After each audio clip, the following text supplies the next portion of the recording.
Good evening, everyone. I've pre-recorded my talk, so I suspect I've just been introduced by either Dr. Robertson or Dr. Muldoon. So thank you very much for whatever nice things you said about me. As I'm sure they've just said, I am Rob Fleming. I'm a specialty doctor anaesthetist.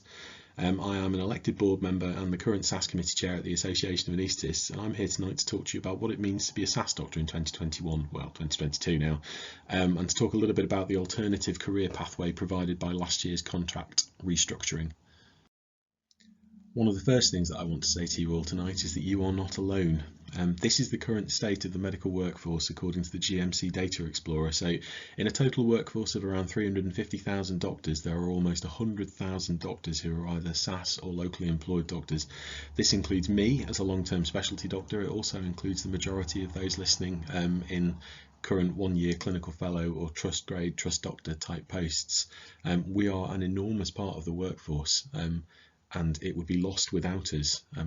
It can feel very lonely if you find your career on a pathway that you didn't necessarily expect it to be, but know that you are not alone.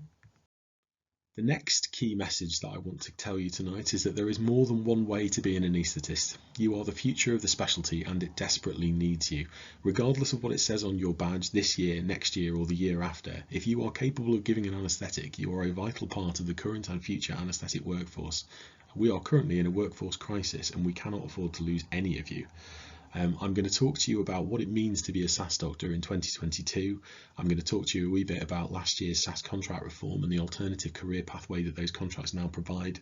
I'm going to talk to you about the importance of SAS career development and expecting to develop within a career as a SAS doctor. I'm going to challenge any preconceptions that you have about SAS careers as service roles, because they are not. And in doing so, I'm going to talk to you a little bit about some of the important documents that have been published about being a SAS doctor in the last few years. I'm also going to talk to you a little bit about the process by which you might end up on the specialist register, or you might seek to get on the specialist register without re-entering training, which is CESR. One thing that I want to plant in your mind is that if you choose to become a SAS doctor this year or next year, then this is a viable career choice, and there are plenty of doctors, including myself, who have chosen to have a career as a SAS doctor. And we'll talk a little bit about the advantages and disadvantages of different career paths and career choices later on in the presentation. But again, this is a document that was produced by the Academy of Medical Royal Colleges last year entitled exactly that, SAS, a viable career choice. So, what exactly is a SAS doctor? Well, since the founding of the NHS, there have always been doctors who are neither on the specialist register or working as consultants, who are not GPs and who are not in a formal training programme. These doctors have always existed, and there have, for the majority of the history of the NHS, been national contracts for these doctors, which are the SAS contracts. Some historical SAS contracts that you may have heard of include the more junior staff grade and the more senior associate specialist. These contracts were available from 1988 to 2009 when they both closed, and that is where we get the term SAS or SAS. It comes from staff and associate specialist. Between 2009 and 2021, the only nationally available SAS contract was the specialty doctor role, which is what I am and which is what the majority of existing SAS doctors are. However, a number of organisations lobbied for the restoration of a senior role because it was felt that without a senior role to progress to, this wasn't a true alternative career pathway. And those organisations, which included the Royal College and the Association of Anaesthetists, eventually got their way. And as of last year, there is now a new senior SAS contract in England, Wales and Northern Ireland. That contract is called the Specialist. It replaces the old closed associate specialist grade and is likely to fill a similar niche. So, where does that leave us? Well, these are the two SAS contracts that are currently available to you. We have the more junior specialty doctor contract and the more senior SAS specialist, which we will come to in turn. Both of these contracts contain comparable terms and conditions of service, with the right to a job plan, the right to SPA time, which is for your own individual professional development, the right to pay progression, and an expectation of career development and career progression. So, coming first to the specialty doctor role. So in 2021, the specialty doctor contract was updated, but the eligibility criteria remained largely the same. So anyone who has 4 years postgraduate experience, 2 in their chosen specialty, is eligible to apply for a specialty doctor job. And I cannot reiterate this enough, that the specialty doctor contract is the only nationally negotiated contract for doctors at this level of experience who are not in a formal training programme. At the moment, as clinical fellows or trust doctors or trust grades, you are on a contract that has been created by your employer. You are trust doctors, and employers can therefore essentially do what they like with those contracts, which is why they differ from one organisation to the next. Becoming a specialty doctor means that you are on national terms and conditions of service and provides you with some protections that you don't necessarily have if you are working on a non-standard contract. If you are expecting to be outside of training longer term, either by choice or while you try and get a training number down the line, I would encourage you to try and become a specialty doctor, because it is the contract for your work, and there are several advantages to doing so. Anyone who becomes a specialty doctor this year, next year, or in future can hopefully hope to progress towards becoming a more senior SAS doctor when they have gathered the required experience, independence and seniority.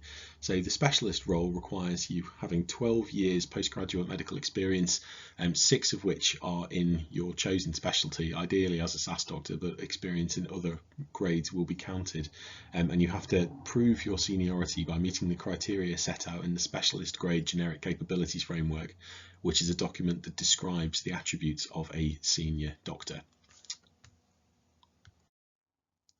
The next question, I guess, then is how does this fit into the bigger picture of postgraduate medical careers and postgraduate medical education? Well, I think if you were to ask the majority of doctors what they think a normal or conventional career pathway in medicine looks like, they would describe that top box, where foundation doctors progress to being core trainees, who progress to being higher trainees, who progress to becoming consultants via the specialist register. However, I would argue that actually the majority of people are no longer on that well-described conventional career pathway. The majority of doctors are now routinely taking short-term breaks from training by becoming locally employed or trust doctors. So F3 years have become the norm. Certainly for this cohort of doctors, yourselves, having a year as a CT3 equivalent locally employed doctor has become the norm. Having some out-of-program experience or post-CCT fellowship experience before becoming a consultant has also largely become the norm, and working less than full-time has become very common. So I would say actually most people's career pathways are no longer conventional anyway. However, it still seems to be somewhat of a blind spot that there is a true alternative career pathway out there, independent of a lot of the things on the former slide. So if you have achieved 4 years postgraduate medical education, 2 in your chosen specialty, if you have achieved the end of CT2, you meet the eligibility criteria to become a specialty doctor, and then from there you can do a variety of things. So you could choose to remain a specialty doctor forever. You could broaden your role, picking up additional roles within education, leadership, research while working as a specialty doctor. If you broaden your role enough, if you further your non-clinical interests enough and you demonstrate that you then have the experience, independence and seniority required to apply for a specialist post, then you should apply for a specialist post, or you could apply for a specialist post. You could also choose to try and achieve CESR or return to training in order to get on the specialist register and apply for a consultant post. But this career pathway is still not talked about enough, and I think every year we lose colleagues because we don't talk about this career pathway enough. In my opinion, and this is a phrase that I keep using, I think this alternative pathway requires parity of esteem, and we need to start talking about this career pathway in the same way that we talk about conventional careers. We need to normalise this route, support the doctors on it to develop, and then we need to make it easier to move between the paths so that anyone who wishes to re-enter training somewhere down the line can do so. I think if this was normal and everyone knew they could do it, we could retain an awful lot more anaesthetists. So that you don't think this is just my opinion, here are some quotations taken from documentation produced by NHS employers around the time that the specialist role was launched. The specialist role was created to provide an opportunity for career progression for specialty doctors and to make being a SAS doctor a more positive and fulfilling career choice. It was created to extend career progression and to provide an additional pathway, exactly as I've described on the previous slide. This brings us on to one of the other more important aspects of today's talk, and one of the more important take-home messages is that if you think that SAS doctors and SAS roles are just for service, then you are wrong. There have been multiple national documents that we'll come to in a moment published over the last 10 years, again describing the importance of SAS career development and the opportunity for everyone reaching their own individual potential independent of what it says on their badge. If you have any preconceptions that being a SAS doctor is a service role, I want you to leave this talk knowing that that shouldn't be true going forward. Support for development towards being either a specialist or a consultant via CESR or returning to training should be a normal expectation of anyone who becomes a specialty doctor. Becoming a SAS doctor shouldn't be something that you're fearful of. This is the nationally negotiated contract for you if you are not in a recognised training programme, and from that position you should be empowered to take multiple routes to further your career in the future. In fact, the barriers to a SAS doctor reaching their potential outside of formal training are all solely down to culture and expectations associated with the roles, and I spend a lot of my time giving presentations like this one trying to challenge that preconception because it doesn't stand up to scrutiny. Self-evidently, it comes at a greater cost to the service in the long term if people can't reach their individual potential. If you are a specialty doctor who progresses towards being a specialist, there is nothing contractual preventing you from working as a consultant in all aspects of your work, both clinical and non-clinical. And in fact, I can give you a list of names and people who have done some spectacularly impressive things while working as SAS doctors. SAS doctors are leaders, they are educators, they are managers. As of yesterday, Jamie Reid, who's the SAS lead at the Royal College of Physicians, has become the Dean for Medical Education at Cardiff Medical School. And he is an impressive individual, but I'm telling you now that if you were to become a specialty doctor, you too can expect to progress your career to the same kinds of heights if that is what you have the aptitude for and you work towards it. Again, so that you know it's not just me saying this, here is a timeline of some of the big important documents that have been published relating to working as a SAS doctor in the UK over the last 10 years. We've had several different versions of the SAS charters, which are essentially a bill of rights for doctors working as SAS doctors in the NHS. We've had 2 versions of the SAS Doctor Development Guide, and we've had a document called Maximising the Potential: Essential Measures to Support SAS Doctors. On this slide is a quote from the most recent version of the SAS Doctor Development Guide, which hopefully backs up some of the things that I've said elsewhere in my talk. Ensuring that SAS doctors receive effective development benefits patients, employers and doctors alike. Good patient experience is strongly associated with a motivated and engaged workforce where every individual has the opportunity to work at their full potential, and investing in your development as a SAS doctor is a step to achieving this. This statement and this document are supported by all of the following organisations: the Academy of Medical Royal Colleges, the British Medical Association, HEE and NHS employers. Everyone thinks that this is what is now supposed to happen. The Academy of Medical Royal Colleges in particular have been very productive and produce an awful lot of new national documents supported by the AOMRC, which means they are supported by all of the Royal Colleges. And again, these documents describe what I'm describing, which is an alternative career pathway where every individual has the opportunity to undertake the clinical and non-clinical roles that they have aptitude for, where people can progress their careers outside of formal training as a true alternative career pathway. At an awful lot of the talks that I give about SAS career development, people are very keen to ask me about CESR, so I have included a slide here just to talk to you about what the process looks like if you want to get onto the specialist register in order to apply for a consultant role while working as a specialty doctor. So CESR is the alternative route to get on the specialist register. And by getting on the specialist register, you are therefore eligible to apply for a substantive consultant job despite having not completed training in a formal training programme. What CESR requires, though, is that you demonstrate an awful lot of the same things that you have to demonstrate in higher, well, stage 3 now, and some aspects of stage 2 training in anaesthesia. This includes both the clinical and non-clinical, and it includes multi-source feedback and references. It is an awful lot of work and means generating an awful lot of the same evidence that you would need to generate in a training programme, only doing so outside of a training programme. There are parts of the country and there are departments that are incredibly supportive in doing this and have got pre-existing CESR processes. In other specialties such as ED, this is now a well-established route for getting on the specialist register. I think in anaesthesia we could do with upping our game a little bit here. But what I want to say to you is that while it is an awful lot of work and there is an awful lot of emphasis on the individual to do the heavy lifting in terms of organising their own additional experience and gathering their evidence, this is an achievable goal.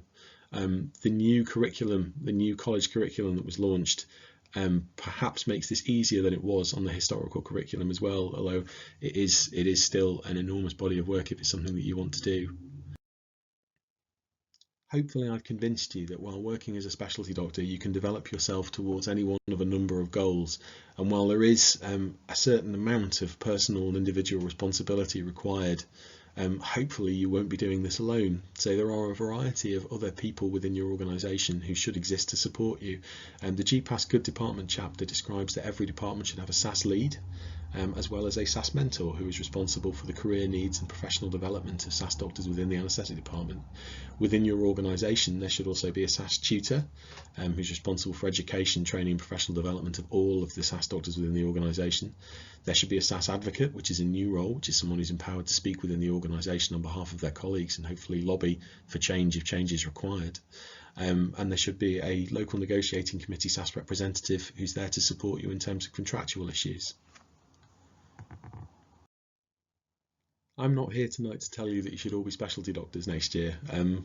And personally, from an individual level, I would like there to be enough national training numbers for everyone who meets the eligibility and who wants to be a trainee to re-enter training. However, hopefully what I've convinced you is that there is an alternative out there for anyone who is unsuccessful or who wishes to take an alternative career pathway. As with all things in life, there are advantages and disadvantages of choosing a SAS career over choosing a more conventional medical career. The advantages perhaps include that you can have, as a specialty doctor, you can have geographical stability working and developing within one unit, and you'll have contractual rights to a job plan and to paid non-clinical time in which to develop. Developing as a specialty doctor can be done at the individual's own pace, and it may allow you to catch your breath before re-entering training at a later date, or perhaps you may choose to be someone who tries to enter the specialist register via CESR or progresses themselves towards being a senior SAS doctor, towards being a specialist. The disadvantages perhaps of being a specialty doctor is that there is still widespread variability in the culture of how specialty doctors are managed and supported. If you came into this talk with preconceptions about the idea of SAS careers as being just for service, there are certainly some medical managers out there who still believe that that's exactly what being a SAS doctor is. I don't believe it is, and I think the national documents agree with me rather than them, but you will have to find an organisation where you can thrive. There is always a greater emphasis on individual responsibility for your own development as a SAS doctor, which is both a good thing and a bad thing, really. And the alternative career pathway remains a less well signposted path. Hopefully there are a number of visible SAS anaesthetists who will be able to support you. Certainly the college and the association SAS committee work very hard in our attempts to try and support career development as a SAS doctor being the norm. But again, I appreciate that we aren't there yet where it is universal.